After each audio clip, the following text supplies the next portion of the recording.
I'm like busy using my slides, but no, it's yours. Good job.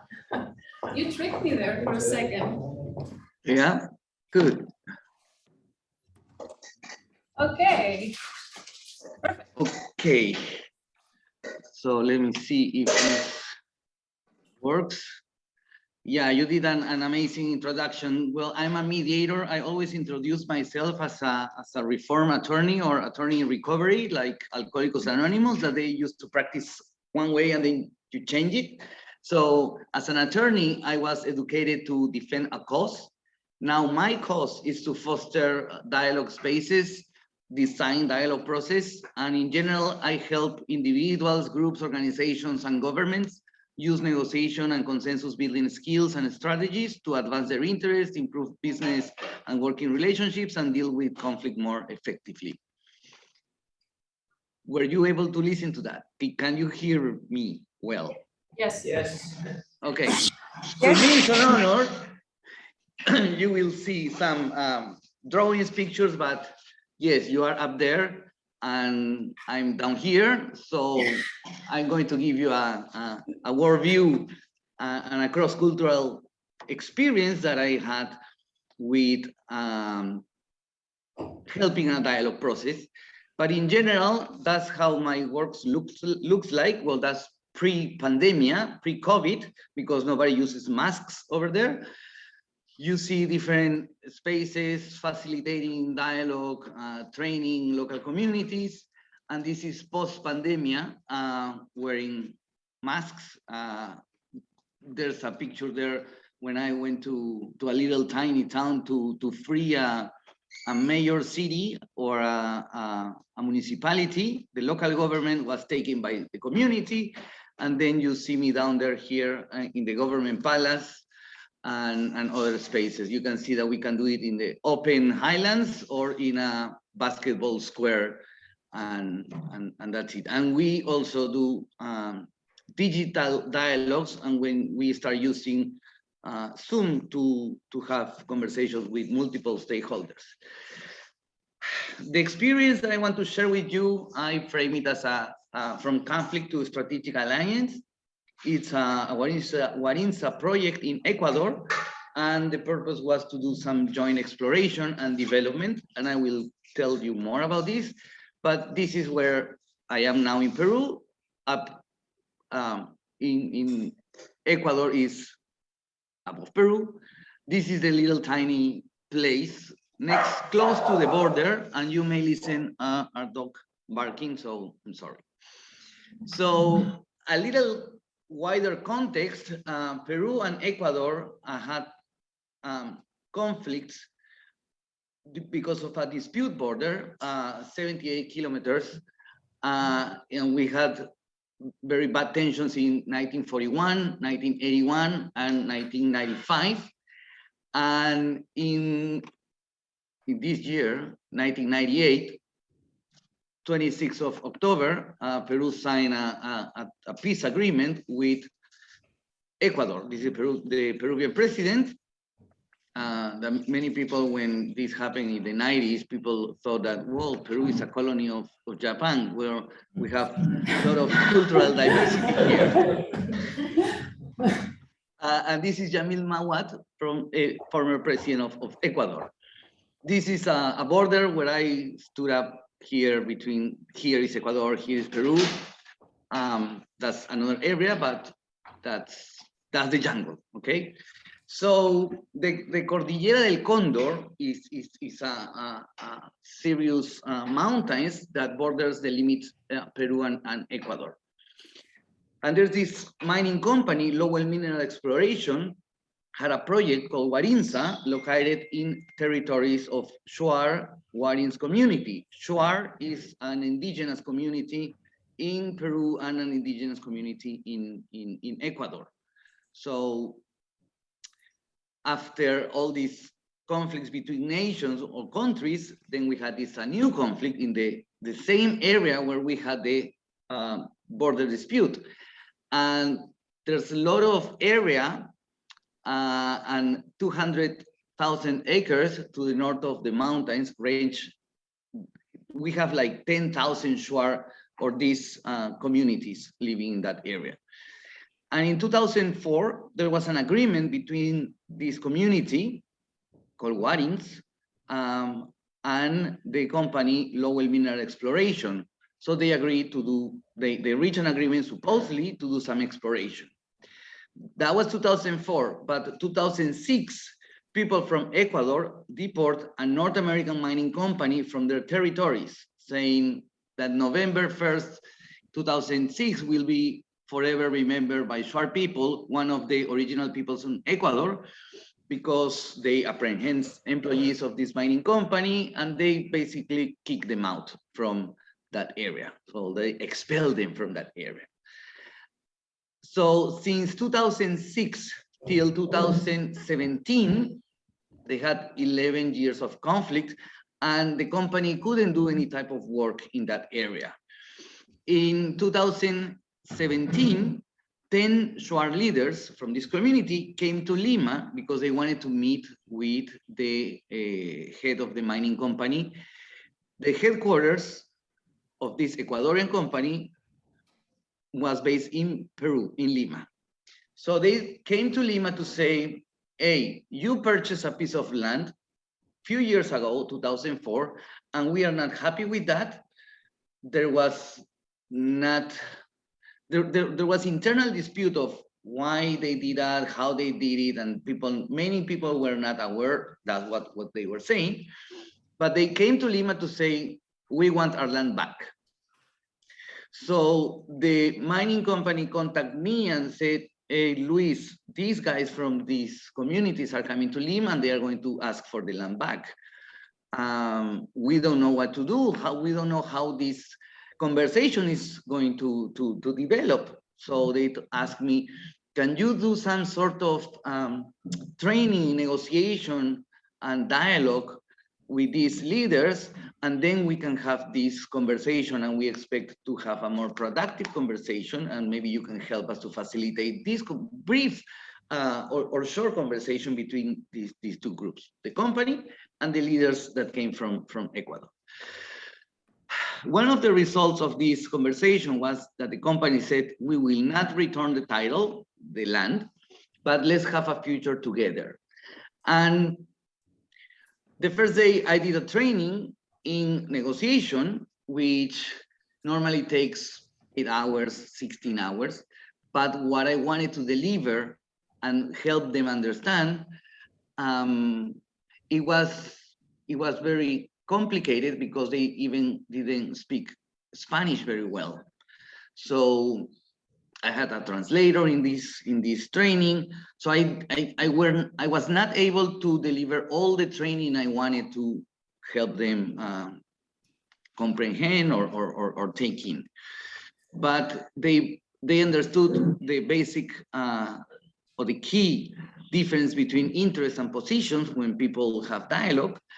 The position is what you want when you demand, and the interest is all what is under that demand or what motivates your demand, what you really care about, your hopes, your aspirations, your needs, your desires, your fears. And at least we got to that point, and this facilitated the conversation we had. So at the end of this training and then the meeting we had, the community, these leaders said, oh, it makes sense. Maybe we can work something together and we can have a bright future company and community. So these leaders understood the idea of share value and let's grow together and so on. So the other conclusion was, okay, Luis, this is great. You explain to us, you help us have this conversation. And the community said, these leaders, well, we came here asking for a piece of land back. And we are not coming back with a piece of land. So they are going to, the community is going to complain a lot and say, hey, you didn't do your job. So they asked me, can you go back with us to Ecuador, to our community, and explain what we did here, this training in negotiation, and maybe you can have a better understanding of the interest of our community members. So maybe we can work something together for the future. So that was the agreement, and the company said, okay, we can we can provide funds for you, Luis, going to Ecuador. So this is when they came in November. So they invite me to go to this area. Those are the pieces of land. It's a pretty big piece of land. Here's the community, the Warints community. Here's the Warintza community. They switched names at some point of time, but here, now it's the name that it used to be, and here is Warintza, and here is Yawi. But then they changed the names, and then I will tell you how did that happen. But these are the lands, the pieces of land they wanted to get back. And these big squares are the mining concessions that the company had in order to do exploration, to identify the potential of minerals and for economic development. So they sent a letter in December, the first week of December, asking, hey, Luis, come to Ecuador, December 7, 8, and 9. And I couldn't do it. So because I had previous commitments, and I said, okay, I can go, but I will go the first week of January.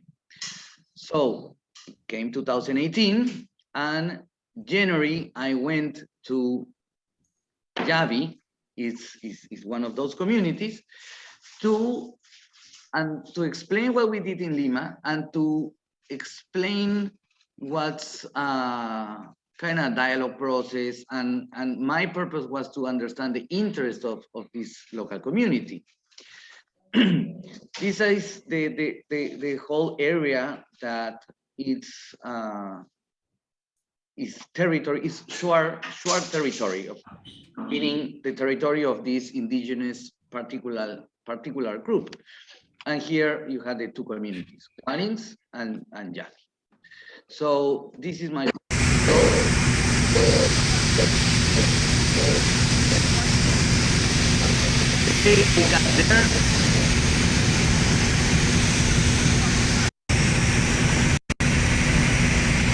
So that was the flight to arrive to this community, because in Lima I had to take an airplane to go to Ecuador, to Quito, the capital of Ecuador. Then I had to get into a car, drive like 8 hours to get to this city called Macas, and then take a little airplane to go to this little community, because there's no roads, no other way to arrive to this little tiny community, Warints, Yawi. There's no other way to get there but through little airplane. So this is the little community where I had to land. And this is the community. Beautiful, tiny community. Obviously, I feel like Indiana Jones are getting there, but this was the arrival. So I was the co-pilot, kind of. So, pretty shaky.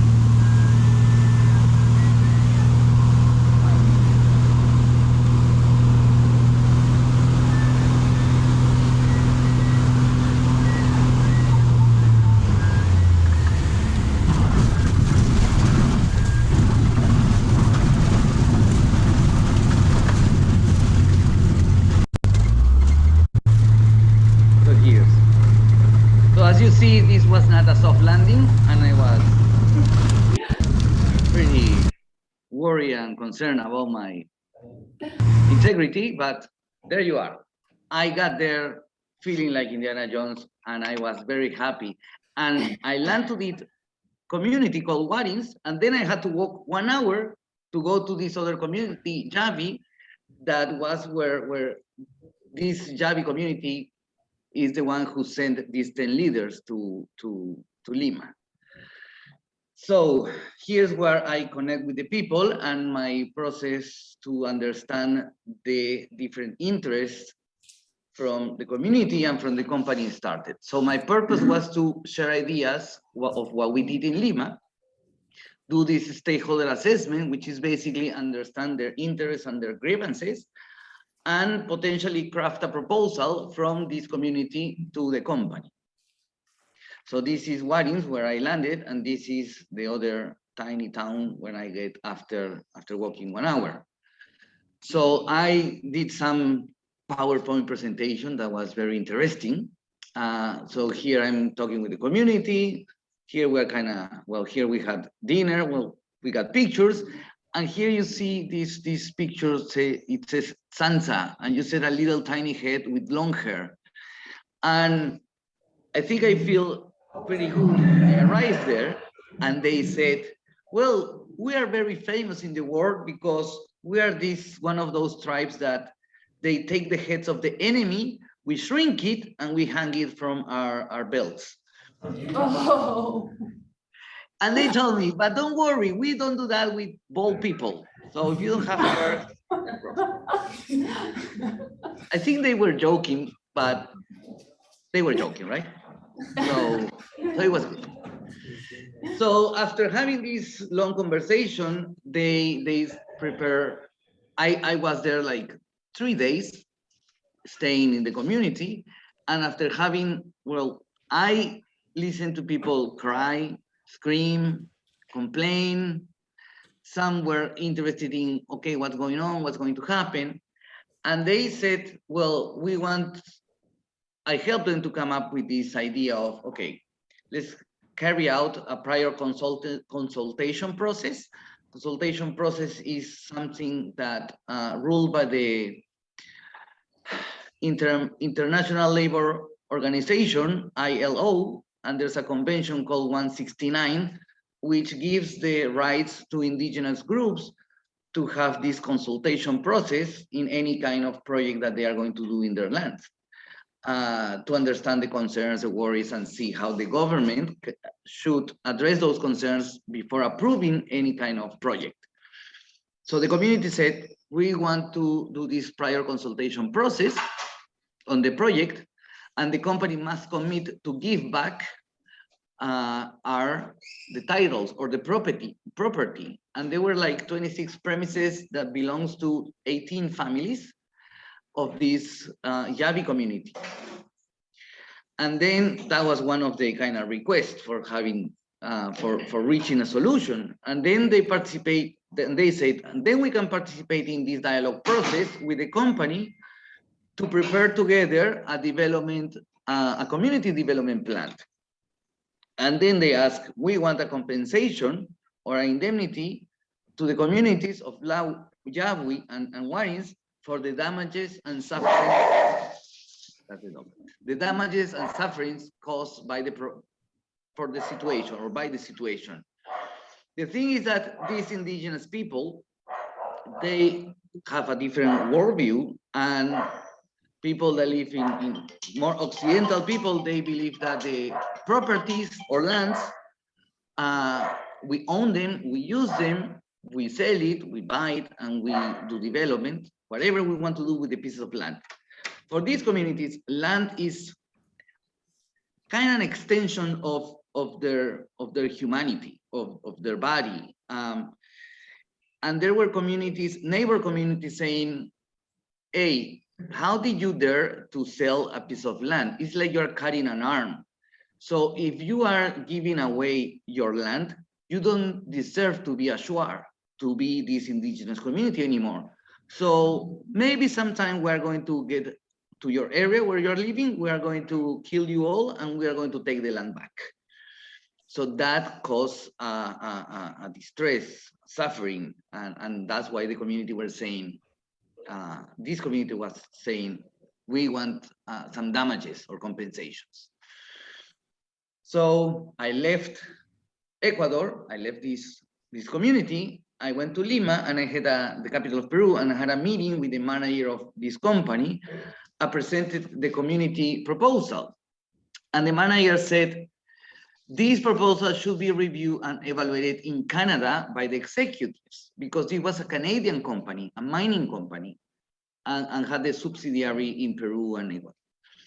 And after a few days, he called me and he said that the company was open to have a dialogue process in which all issues could be addressed, including, they were saying, we can even talk about the giving the land back, but we need to start the dialogue process.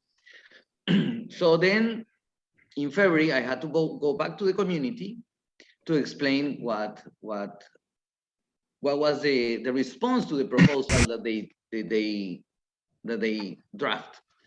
So I went to the community, and with the purpose of informing Lowell's, the company opinion, that I meet with the general manager and present a proposal, and then that they said we can dialogue in a fair process. And also my purpose was to continue collecting more information to understand the real concerns, hopes, and aspirations of the community. And I also wanted to do a visioning exercise, frame it as if there were not conflict with this company, and if you had the opportunity or you decide to reach an agreement, how would you see your community in the future? What would you need in order to grow and develop as a community? And that was also my purpose, do this visioning exercise. And of course, I wanted to have their feedback based on what the company was saying about how I want to have a response from the community about the response that the company gave to the community proposal. So this is a very my drawing of a process. So I explained that in order to have a constructive dialogue, first all the parties needs to be aware that not everybody is going to get the 100% of what they want, but they for sure needs to be better off than they were before they start talking. So you may not get 100% of what you want, but maybe you can satisfy, I don't know, 80, 90% of your interests and hopes and aspirations. And then it's important to know that not everybody knows everything. There might be things that the company knows that the community doesn't know, and maybe there are things the community know and the company doesn't know. So we need to have the willingness to learn together from each other or about something on the ground. And then the other premise or kind of requirement to have a constructive dialogue is to have the belief or the hope that can we really be better together than separated? So can the community achieve better things for their own if they work together with the company? So at the end, they said, yes, we want to proceed. We want to have this constructive dialogue. And the community said, we're going to draft another proposal for having this dialogue. But first, before everything we do, we need to have our title back. So the company was saying, let's start the dialogue process, but we are going to talk also in the process about this giving the title back or the land back. But the community was saying, no way. First, you give us the land back, and then we can have a dialogue process, okay?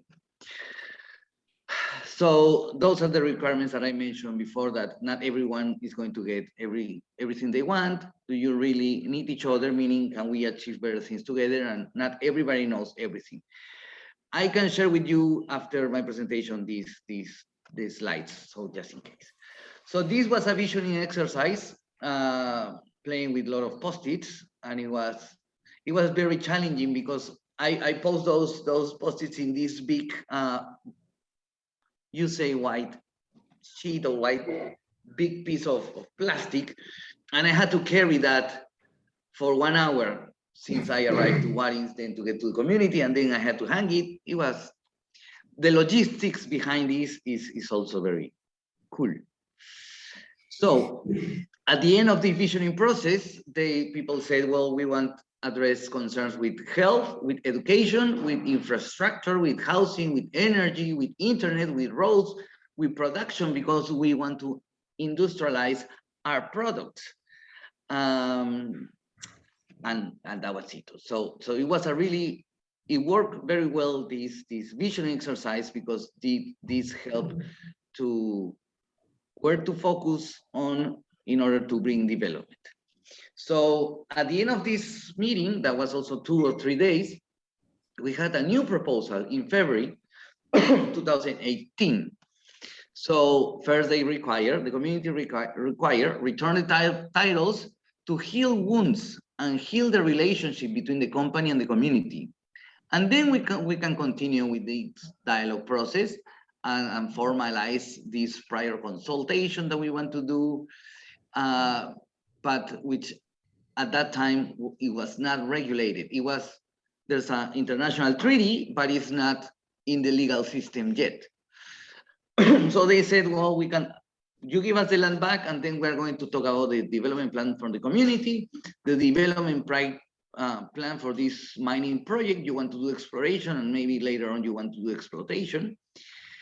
They want the socialization or distribute information with other organizations. It was one community.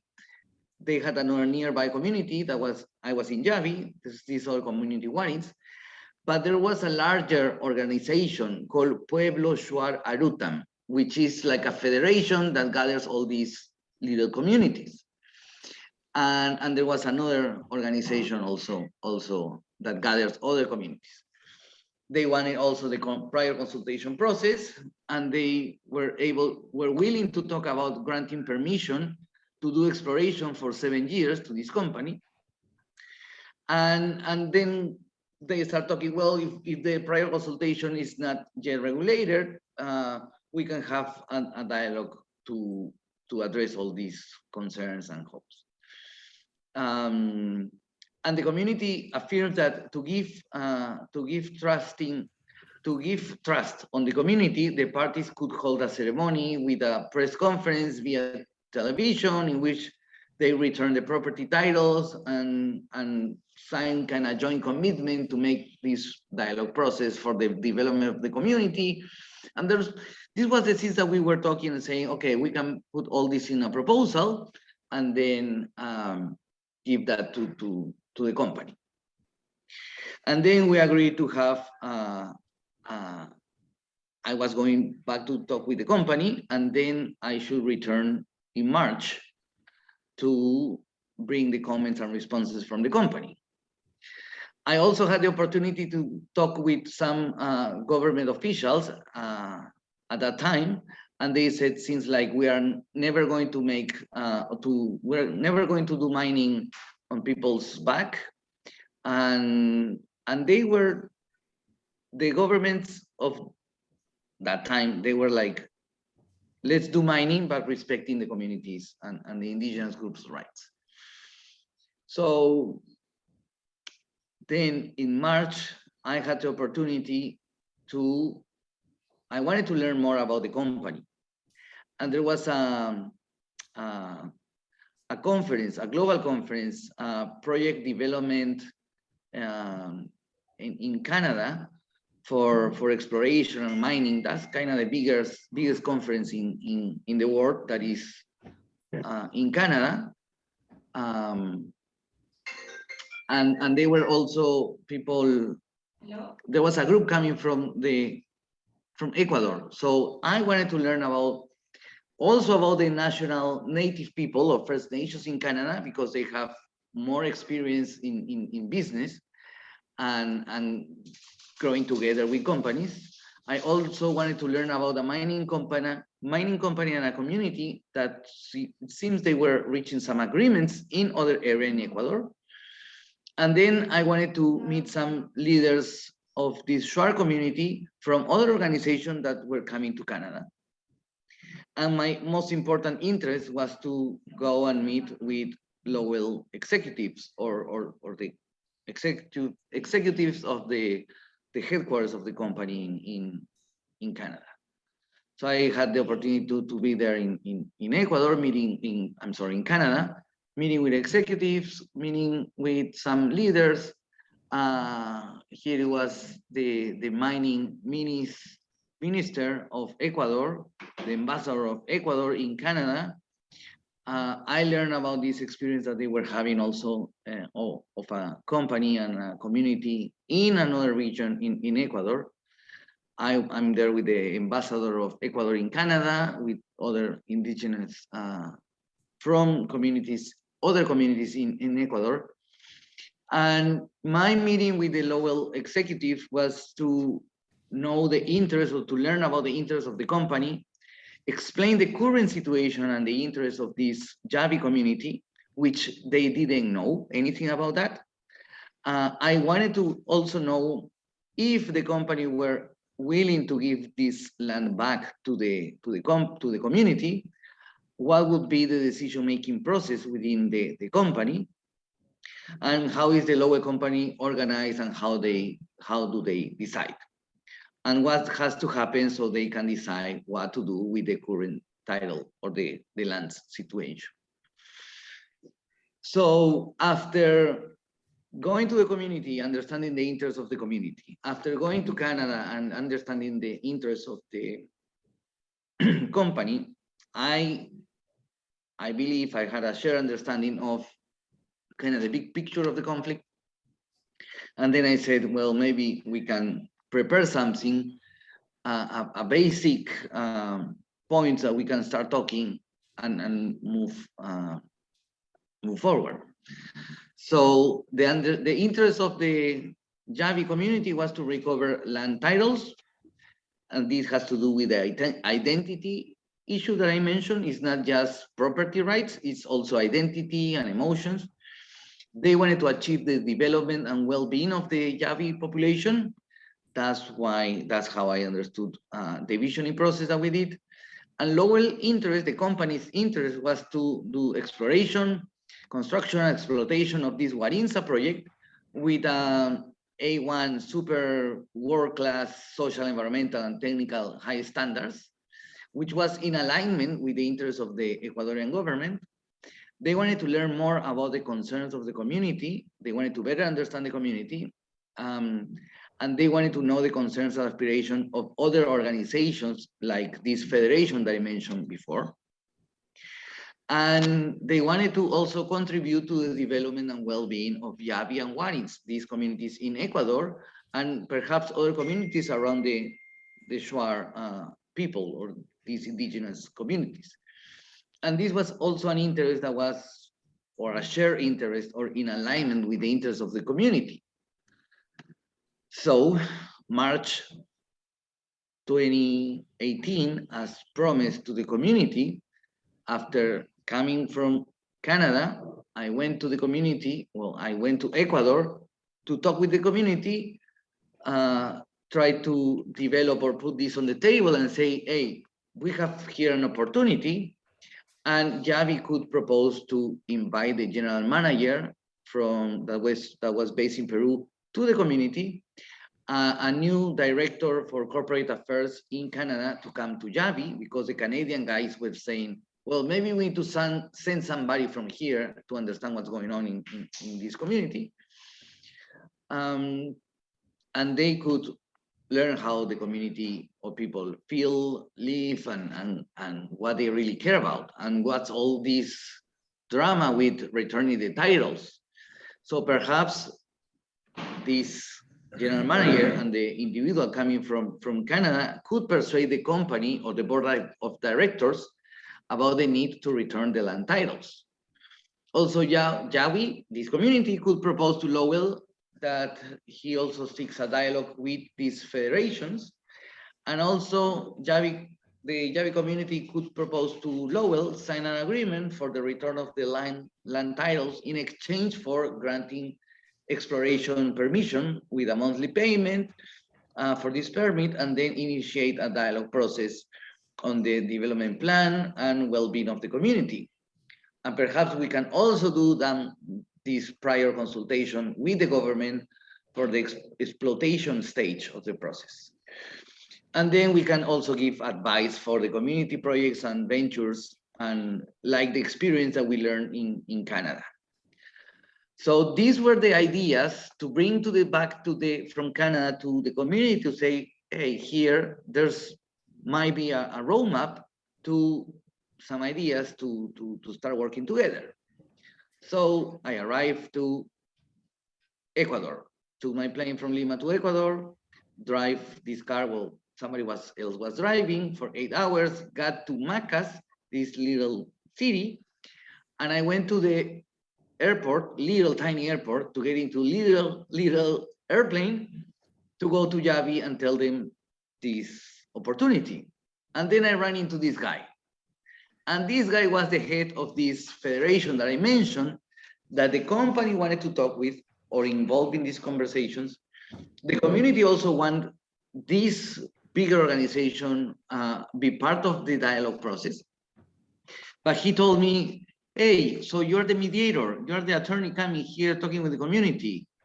Well, I didn't authorize your work in my communities, because he's kind of the head guy, hierarchical, in a higher position to kind of rule, give norms to this, to supposedly be obeyed for these communities. And he said, I haven't heard anything. Nobody from the community told me that you are coming, so you cannot get in.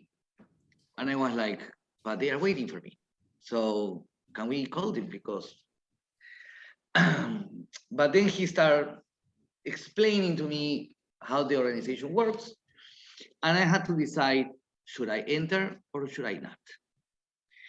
But the Yavi community was waiting for me. If I don't go in, the community will say, hey, this guy forgot about us. He's not fulfilling his commitment that he was coming to the community March 10.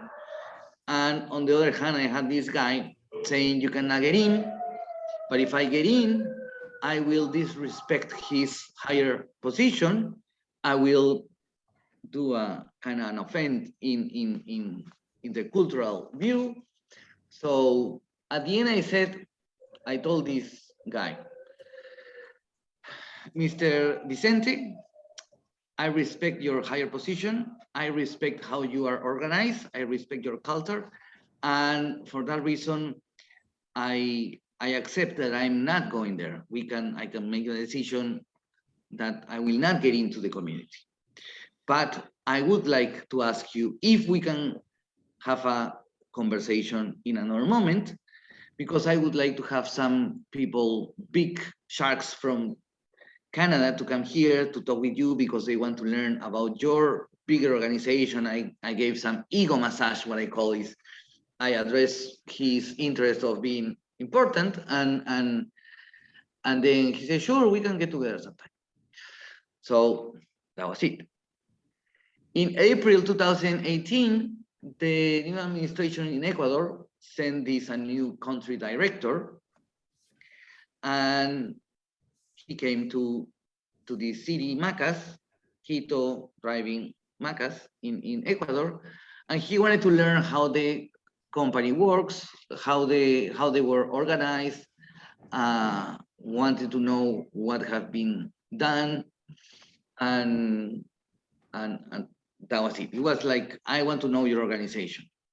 But I also had the opportunity to connect with this Vicente guy that I showed in the slide that we just saw, and he was interested in having also a conversation. So I got them together, we went to a restaurant, and he explained what the company wanted to do, what was his purpose. And honestly, I did feel that the company really had, they really care about this area, they really care about the community. I did feel a sincere purpose of doing good work, meaning we can grow as a company and we can help grow as a community. So considering that, I said, okay, I'm in this project. So at that stage I did my stakeholder assessment, and if there's an opportunity, I would like to facilitate further on this dialogue. He explained the purpose of his presence in Ecuador, and the president of PSHA, this Vicente, his name was Vicente, he said, okay, let's go. I'm going to send a representative so you can go to the community and visit the community, because they wanted to go to the community and see what was going on. So this new representative from the company with a representative from PSHA, from this federation, we went to this community, Warints, where airplane lands. So we went to this community. Sorry, there's noise around here. So he did a presentation of an explanation of the organization and how the decision-making process works, and compare how the organizations, indigenous groups make decisions, and he compared that how companies make decisions. And that was it. That was April. In May, we formalized a dialogue process. We start saying, okay, we can work together. Here you see chairs with all these leaders of these surrounding communities. This is Vicente explaining to us how the community, his federation works, and what the relationship between the federation and the government. Oops, I'm going to lose my battery. Wait a second. Things happen. Okay. So that was it. And yeah, I think I'm good. So we formalized a dialogue process. We said we want to have a dialogue. This was what kind of the agreement of the roadmap for the dialogue process. We had like a pre-agreement in the meeting we had with Vicente in April. And then in this meeting in May, we said, okay, we're going to work together on a project with the buy-in and the acceptance of the other communities around. So we decided to have a commission of a high technical level with representatives from other communities around, and from these Yawi, Warints, and the company to identify what steps should be taken in order to give the titles back to the community. We also talk about we need to develop some negotiation and dialogue training in order to start having constructive dialogues. And we develop some sort of joint agenda. So in June 2018, a month later, we went back to the community to explain what dialogue process was going to start, about the conflict regarding the land issue. So after the meeting in the city, we went to the community to explain what conversation we had, what decisions were made, in order to kind of validate and they accept that what their leaders or representatives were proposing to do. So in July 2018, a month later, we went to the government, to an agency, agricultural agency of the government, to explain the problem of the titles and explore together a possible solution, because they wanted the community wanted the land back. And we wanted to know what would be the right way to do it, what would be the consequences of doing it for the company and for the community. And at the end, the government explained what could be done. And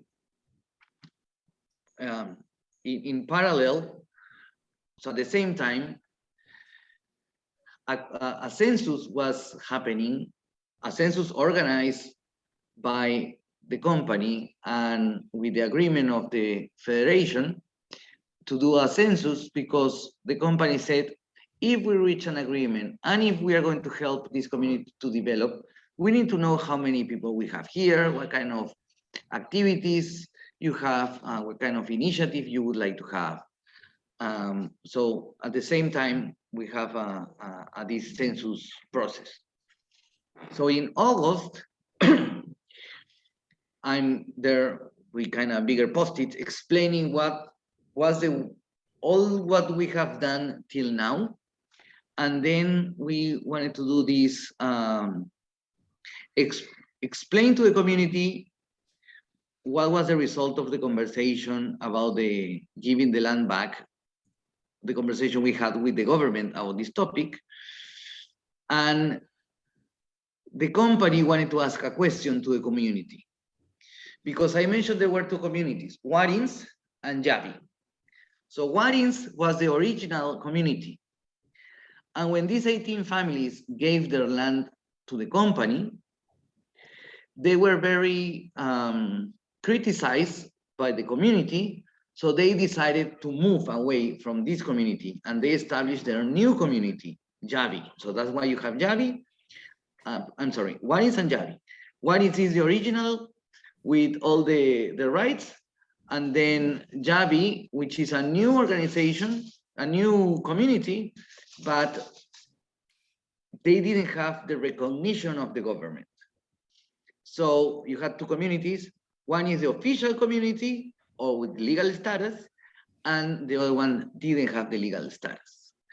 So based on the conversation with the government in Ecuador, the government said, you need to give, if your company wants to give the land back, you need to give it back to the community, but the one that has a real legal status, which means that the company needs to give the land back to the guys who criticize the ones who gave the land away.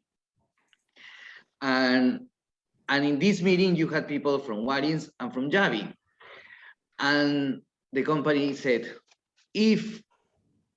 would you be willing to accept that the company give the land back to the community, but under these conditions? That was what the government was explaining.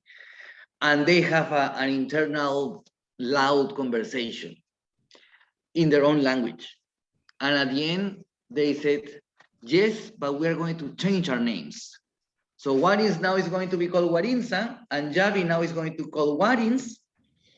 And you're going to give the land back to Warints, but the Warints officially registered with the government, but now it's going to be Warintza. So it was a mix of names, but there was no legal impact to this decision-making kind of process. But the community accepted and say, okay, let's do it.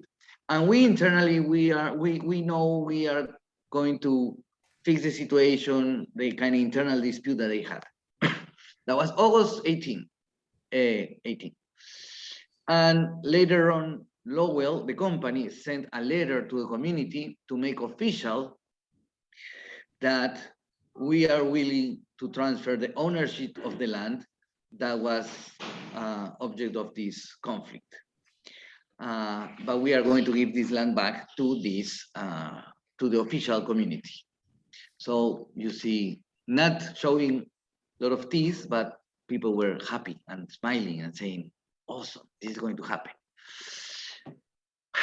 At the same time, the company, they didn't have any agreement. The company, even though the company was not working, not authorized to work in the communities, the government had some legal procedures that the company needs to obey and report some information, and the government needs to go to the community to see if the company is really working or not working.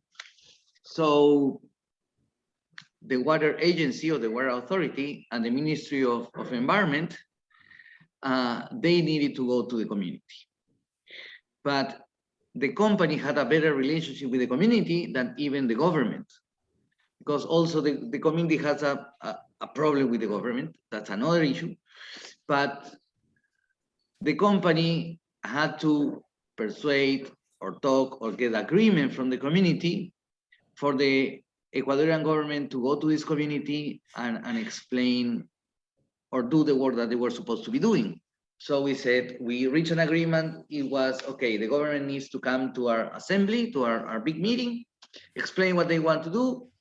They do it, and then they come back and explain what were the findings, what they found out.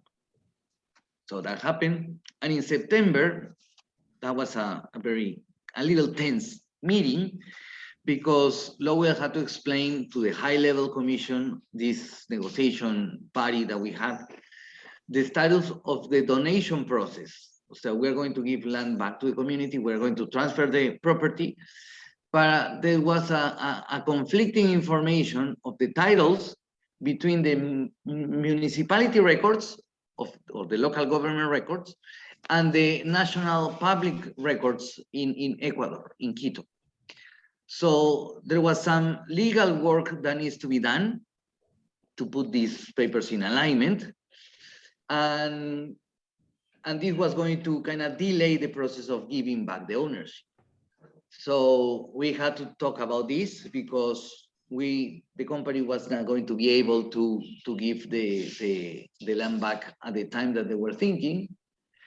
And then we also explained to the communities, this group, the Aboriginal Economic Development Corporations of Canada. So how they took advantage of the presence of companies in order to grow their economy. So it was agreed to have a meeting with the Minister of Mining and to hold a ceremony for the giving back of the property in the month of November. So that was the plan. So we are going to have a delay, but we can do it in November. In October, we had a meeting to the government, or preparing a meeting with the government, and that was the preparation meeting. And then we had the preparation meeting with the government to explain that to tell the government about this dialogue process.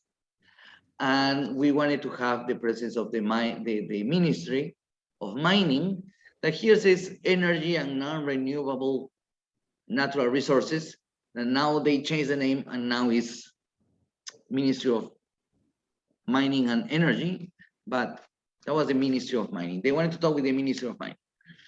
And they wanted to invite him to go to this public ceremony in November. That way they wanted to give the land back.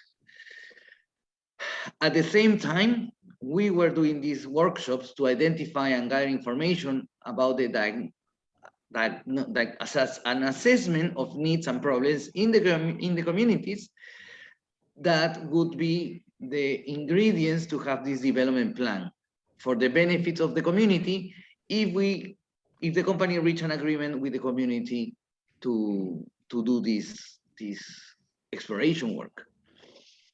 Because the company always had in their mind, we want to do exploration. Well, how can we do this? And then they realized, well, we can give the land back to the community, because what's the value of having this piece of land if we cannot go and work on our land? So they said, we need to give this land back. We will heal the relationship, and then we can start having some dialogue in order to see if we can reach an agreement or not about doing exploration, providing some benefits to the community. One of those would be developing a development plan, and gathering this information was the purpose of developing that development plan. So we did that in 2 communities. We had we prioritized the needs and concerns or problems of the community. And again, it was very in alignment to the visioning exercise that we did at the beginning. It deals with infrastructure, education, cultural valorization, safe water and sanitation, roads, health, waste management, so on. And the other community, they also prioritized their needs. They had a different needs prioritizing needs, because the new community, the one that didn't have the legal status, was more underdeveloped than the one with the legal status. And then in November, we had this meeting with the Ministry of Mining, or Energy and Non-Renewable Natural Resources, and they explained the dialogue process we had, and they shared the interest that if the government in Ecuador wants to start doing this prior consultation or norm and regulate this prior consultation process, this community said, we want to be the guinea pig. We want to do the guys that you try this big or first effort or this initiative with us. Let's do this prior consultation process with us. So test it. That's what I mean by giving. Test this prior consultation with us. And in November 2018, the company decided to give back. We had a ceremony, and the company decided to give back these lands to the community. We had a long the declaration of Warintza, the victory of dialogue, and that was, even this declaration was jointly crafted with the community and the company. And so the company gave the land back with no commitments or requirements, like with no conditions. The company gave the land back saying, okay, we want to show our real interest of healing a relationship, so we are going to give you the land back. And in December 2018, after a month later, Lowell, the company, presented to this high-level commission of the dialogue process a proposal with an agreement to do a MOU, a memorandum of understanding, with the communities and the federation being like a witness of honor for the review and analyzing. So in a next meeting, the company wanted to start having a dialogue about this proposal. So that was December 2018. And in January, in MACAS, this high-level commission of the dialogue process with some representative from the mining ministry meet and explain the prior consultation process that they wanted to do, and also start talking about the proposal that the company presented in 2018. Some modifications were done to this document, and they invite the community invited the company to go to, in January 23rd, to the community. And in January 23rd, the community signed with the company this memorandum of understanding. So very happy, everybody was happy.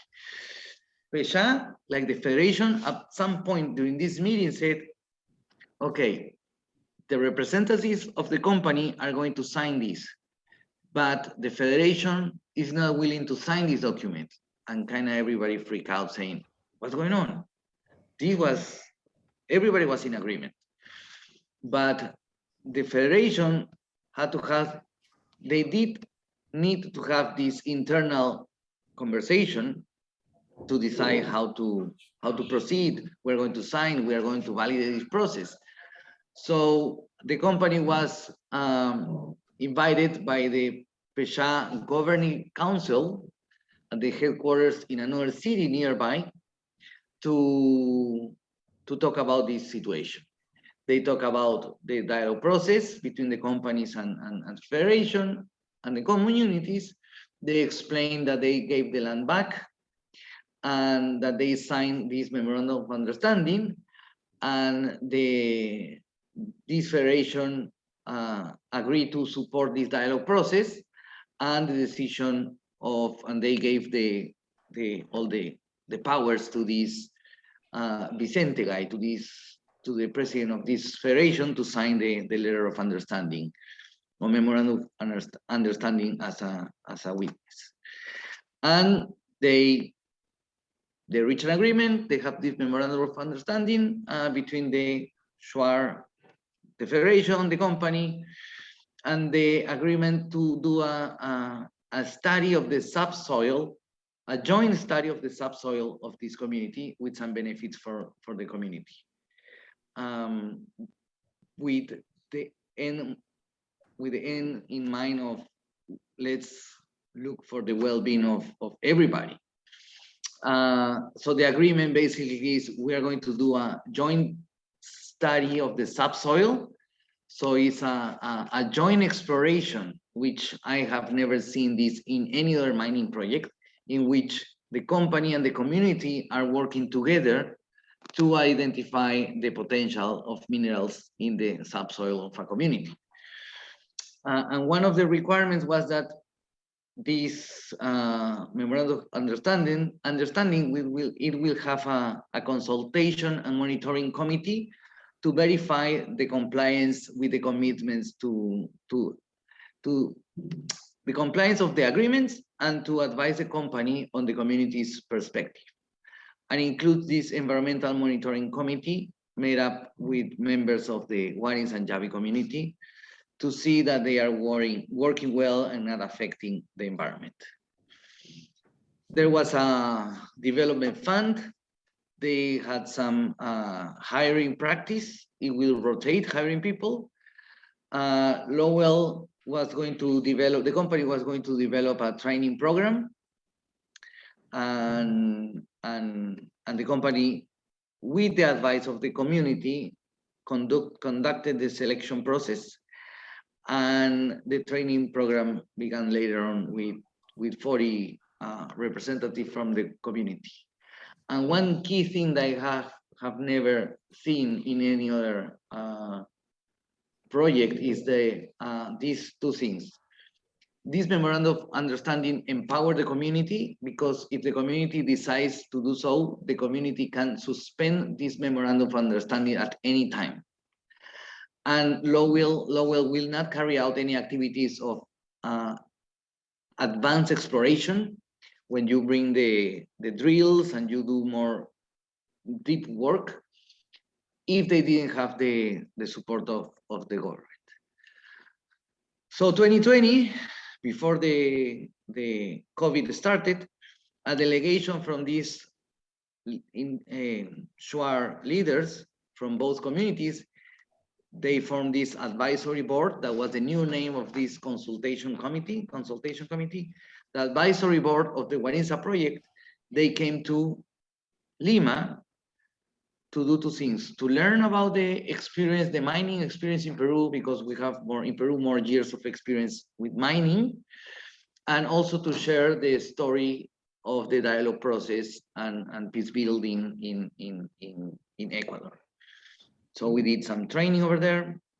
Here in Lima, we had some kind of hands-on in a location when you can have a better flavor of what mining looks like. And when they came back in 2020, the agreement was to bring the first drilling machine, and they were going to explain how these things work. And so there was an agreement for start doing more work. There was a second group coming in February to learn more about what we did in January, training on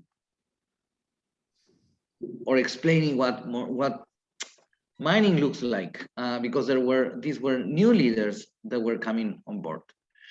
And in March 2020, they went to PDAC, to this conference that I went in 2 years earlier in Canada, to explain what they did with this dialogue process.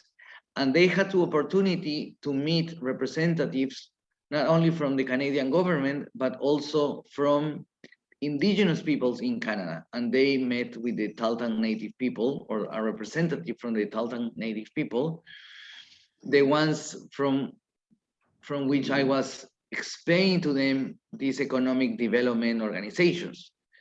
The Aboriginal Economic Development Corporations. So they learn more about this. So they came back, and now this is how the process looks like. The Proyecto Warintza hire people from the local community, and they start working together to do exploration, and they are doing very well. Yesterday is a picture of yesterday, in which the new Ministry of Mining and the head in Ecuador of this mining company went to visit the community and see how well they are working together. And evidence, this picture is from yesterday, but this picture I think is important to share, because not everybody is happy in the surrounding areas. You have many political activity, you have deep beliefs, and there's another organization supported by Amazon Watch and Mining Watch, who's saying this Canadian mining company is taking advantage of this local community, Warints and Yawi, and they should not be doing that, and they are abusing of their power. And the communities responded with a public letter saying, well, we demand that the NGOs don't speak for us. So they issue an open letter, the Shuar, Warints, and Yawi communities, in response to the action of these NGOs, Amazon Watch and Mining Watch, in the Amazon region of Peru, of Ecuador, saying, hey, we have the right to free self-determination or autonomy, so don't get into our own business here. And then I wrote a piece of this story in a Spanish publication. So just to finish, 9 lessons learned, and I don't know if Joanna will take this as part of your exam, but the power of word choice, because it was key. The intention of the work to carry out a study of or an investigation of the subsoil of the communities to determine of potential minerals. So we didn't talk about exploration. We talk about a study of the subsoil, because it's sometimes difficult to make the difference between exploration and exploitation. And the difference is, exploration is you go and see what's on the ground. Exploitation is when you take all this stuff from the ground, all the minerals from the underground to sell it, to commercialize, to produce it, etc. So the word exploration can be understood as mining exploitation. So Lowell is not a traditional mining company. It's a service provider to help communities obtain credible and reliable information so they can make informed decisions about their territories. Because the company explained to the community, let's work together what we together identify is under your soil, your subsoil. And that's where our work is going to end. Then we are going to have a report with the information of what's inside the earth, what's underground, what's the value of that, and then your company can decide whatever you want to do. You say nobody's going to exploit here anything, or you are going to find a company that have good practices and do exploitation of this mineral. Your community needs to decide what you want to do when we finish with exploration. That's what the company was saying.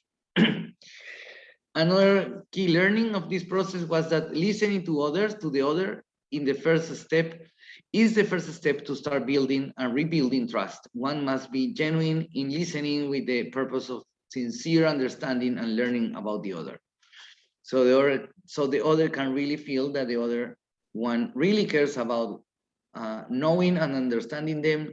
And if you know and understand what's important to her or to him, it's more likely that you will not attempt against it. So to build trust, if you know my interest, it's less likely that you are going to act jeopardizing my interest. Because if you don't know my interest, you may act in a way and you will be affecting me. But that's part of that key learning. Taking the risk to trust the other make it easier for the other one to trust one. It's more difficult for the other to trust one if the other doesn't trust that one. So the other may wonder, why should I trust him or her if he or she doesn't trust me? And beyond cultural differences, which is key for this class, this process has shown that the consensus building and mutual gains approach does really help to facilitate understanding between the parties and create value. Positive relationships and human connection at the human being level facilitate the generation of collaborative environment to foster dialogue based on interest and mutual gains. And credibility is built little by little, but the fulfillment of promises or doing what you said you are going to do is what start building trust or credibility, or walk the talk. The strategic design of the dialogue process based on interest and mutual gains and the stakeholder active participation and engagement achieves positive results because the parties feel and make the process their own. So you get the buy-in of the community, the people. And using a mediator, in this case was, I have the honor to be, or an independent third party, since early stages of a dialogue process with the community creates good conditions to have deep, open, honest conversation, and makes the organization that bring together grassroots communities as regional organizations, federations, and confederations.